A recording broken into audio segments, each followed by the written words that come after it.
Listen to this. A Division III college athlete just ran 9.89 seconds in the 100 meters. Hold up. No scholarship, no D1 program, no elite facility. Just a kid from Wisconsin who every big school looked at and said, no thanks. And that's wild. Hold up. And he just became the fastest man in the world in 2026. Listen to this. When Noah Lyles heard about this, he said something that tells you everything about where sprinting is right now. We will get to that later, but first, you need to understand just how impossible this story actually is. Because 9.89 seconds matches Noah Lyles for third place at the 2025 World Athletics Championships in Tokyo.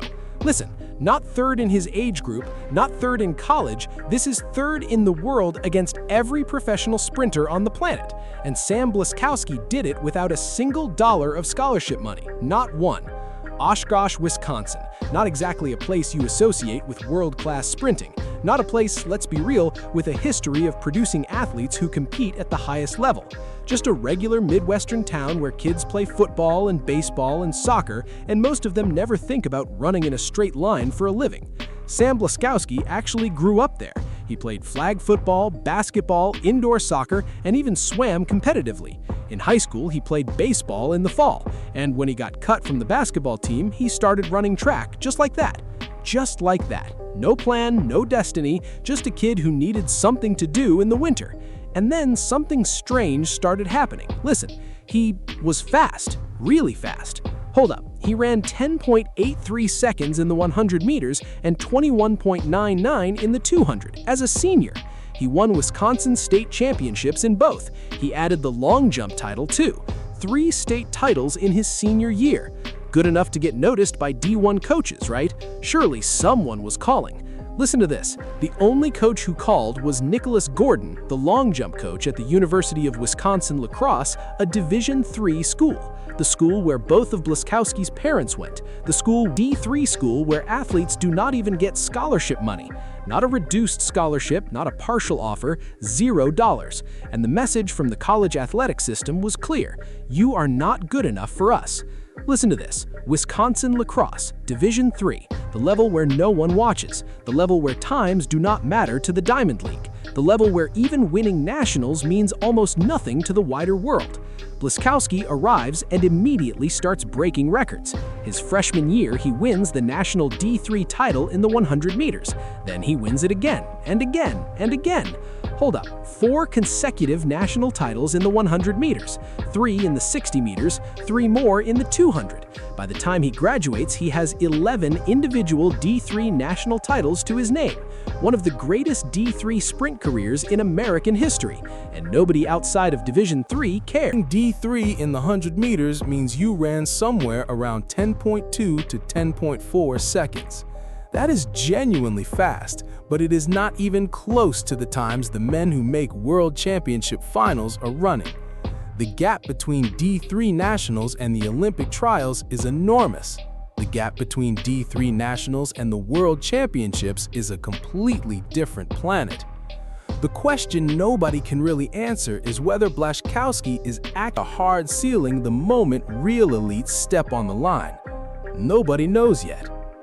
Then he shows up at the 2024 Olympic trials and lines up against the best 100-meter sprinters in the United States.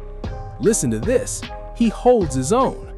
He doesn't make the team, but he absolutely belongs on that track.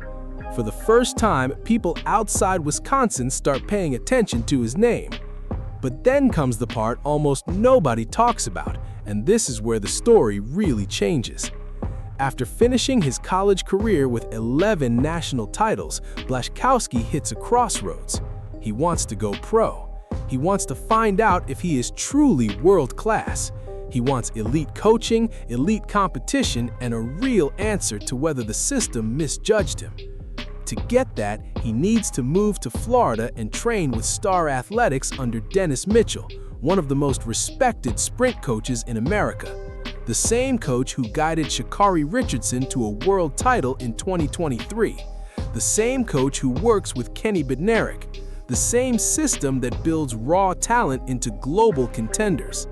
But Mitchell's group is in Florida and Blaskowski is still in Wisconsin. No money, no sponsor, no professional contract. So he takes a job at a regional airport, works through the off-season, saves every dollar, and then makes the leap to Florida, chasing a dream most people think is unrealistic. A Division III champion working airport shifts just to fund his shot at the world stage. Listen to this. That detail alone tells you everything you need to know about him. He arrives in Florida and begins training under Mitchell.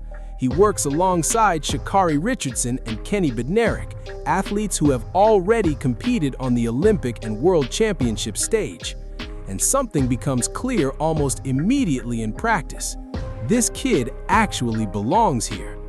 His personal best heading into the 2026 season is 10.5 times early in the season, including 3 at altitude, and he doesn't break 10. He doesn't finish higher than 3rd in any of those races. And that's when the doubts start creeping in. Maybe he really is just a Division III product.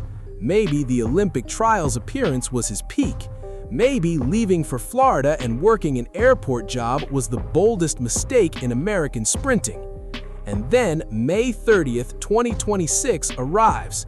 But before the time is revealed, think about Noah Lyles for a second. Because Lyles has spent years saying the sport needs more people, more stories, more paths to greatness. That track and field should reach beyond its traditional pipeline. That the athletes grinding in obscurity are just as important to the sport's future. He said it in interviews, he said it online. The message is always the same. Speed doesn't care where you came from. And it, with zero scholarship money, runs the exact same time Noah Lyles ran to win bronze at the World Championships. Now listen to this. You already know what Lyles would say looking at that number. He would say this is exactly what he's been talking about. This is exactly why he keeps pushing for the sport to get more visibility. Because Sam Blaskowski is living proof that talent doesn't just exist in D1 programs, Nike contracts, or Olympic pipelines. Sometimes it shows up in a kid working airport shifts in Wisconsin, saving every dollar and betting everything on himself. Drop it in the comments right now. Did you ever think a Division III athlete working an airport job could become one of the fastest men on the planet? I need to know who actually saw this coming. May 30th, 2026, Cleveland, Tennessee, Music City Track Carnival.